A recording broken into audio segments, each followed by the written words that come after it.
बिहार शिक्षक नियोजन आज की सबसे बड़ी खबर लेकर आया हूँ।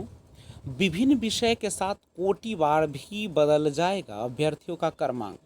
385 नियोजन इकाई की बदल जाएगी मेधा सूची। जी बिल्कुल, आप सभी को जैसा कि मालूम है कि जो 94,000 यानी अब 1.25 लाख जो बहाली है उसमें दिव्यांगजनों को 4% आरक्षण के साथ 15 दिनों तक आवेदन करने का जो आदेश दिया गया है, जो कि 11 जून से 25 जून तक होगा।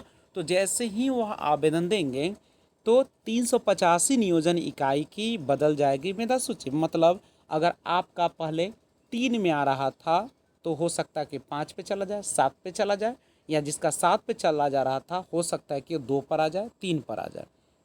तो ये होगा। अब क्या है कि सर हम लोग को पता कैसे चलेगा, तो उसके लिए मैं इस चैनल से आप लोगों को खबर देते रहूँगा। तो आइए इस न्यूज़ को थोड़ा सा डिटेल में जानने का प्रयास करते हैं।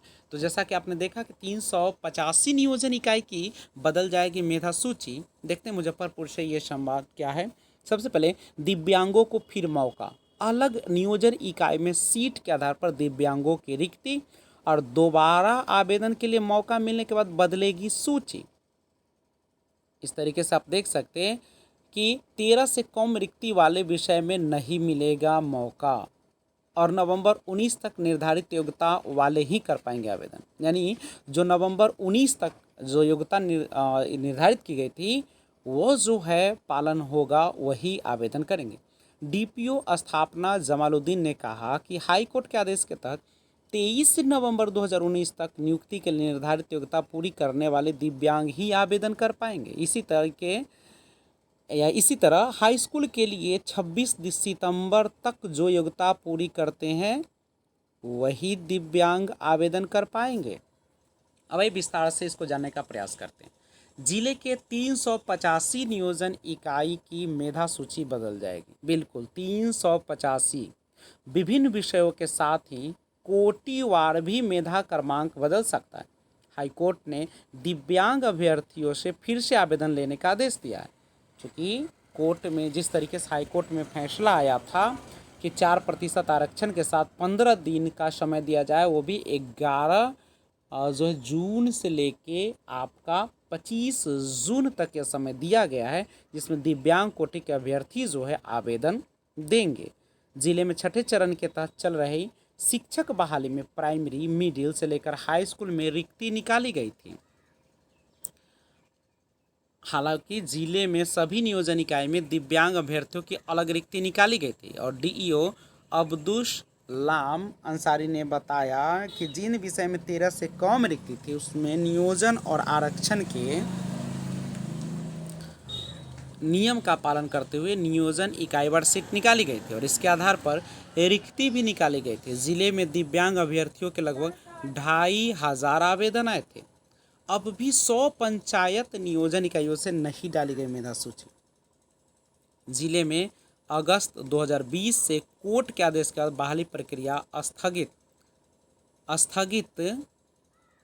है, लेकिन मेधा सूची बनाकर अंतिम अनुमोदन करने का निर्देश विभाग की ओर से दिया गया था। फरवरी के बाद से ही अब प्रक्रिया भी स्थगित है और 100 से अधिक पंचायत नियोजन इकाई में अब तक मेधा सूची जारी नहीं की गई।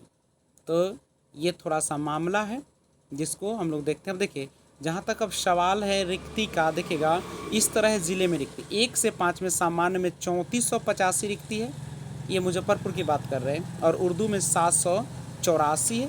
वर्ग 6 से 8 की बहाली में देखिए कुल रिक्ति है 537। यानी यहाँ पे 1 से 5 में 3485 है, और जबकि 6 से 8 की बात करें तो कुल रिक्ति 537। हिंदी 178, गणित विज्ञान में 14, अंग्रेजी में 88, संस्कृत 149 और उर्दू में 110 है रिक्तियाँ। तो इस प्रकार से है रिक्ति। अब यहाँ पे है स्पष्ट होता है कि जैसे ही आवेदन दिव्यांग लोग देंगे तो उसके बाद जो है आपका मेधा सूची बिल्कुल बदल जाएगी। जी बिल्कुल। तो आप लोग क्या करें, अभी थोड़ा धैर्य रखें, और जब आवेदन हो जाती है 25 जून के बाद और उसके बाद सरकार जब मेधा सूची जारी करेगी तो उसके बाद हम आप सभी के मेरिट लिस्ट यानी मेधा सूची का क्रमवार आपको हर ज़िले का बताने का हम प्रयास करेंगे।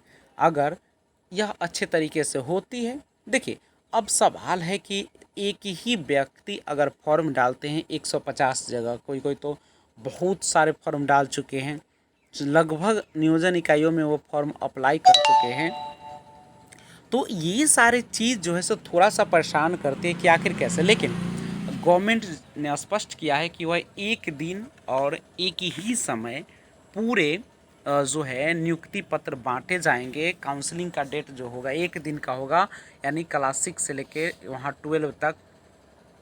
तो छठे चरण की बहाली जो ये होगी, यानी टोटल 94 और उधर 37 के आसपास, यानी लगभग 1.25 लाख है। तो इससे क्या होगी कि सबों को मौका मिल जाएगा। अगर किसी को मान लीजिए कि एक व्यक्ति कहीं पे एक ही जगह जाएगा तो वहाँ पे सीट खाली रहेगा, तो वहाँ पे आपका आसानी से हो जाए। लेकिन थोड़ा सा सरकार इस पर और सजगता दिखा दे। अगर वह इस जो है पूर्व रिक्ति करके और जो सभी जगह जो एक ही नाम बार बार आ रहे हैं उस पर कोई विचार करे कि हर जगह एक व्यक्ति का नाम ना आए, और सबसे पहले ही नियोजन इकाई का पता कर ले और कहाँ पे उनको जाना है। इस प्रकार से अगर ऐसा होता तो एक ही बार में संपूर्ण बहाली इसकी हो जाती। लेकिन देखते हैं, सबसे पहला तो यही है कि 385 जो नियोजन इकाई है उसकी बदल जाएगी मेधा सूची। पल पल का खबर जानने के लिए इस चैनल पे बने रहे। जय हिंद।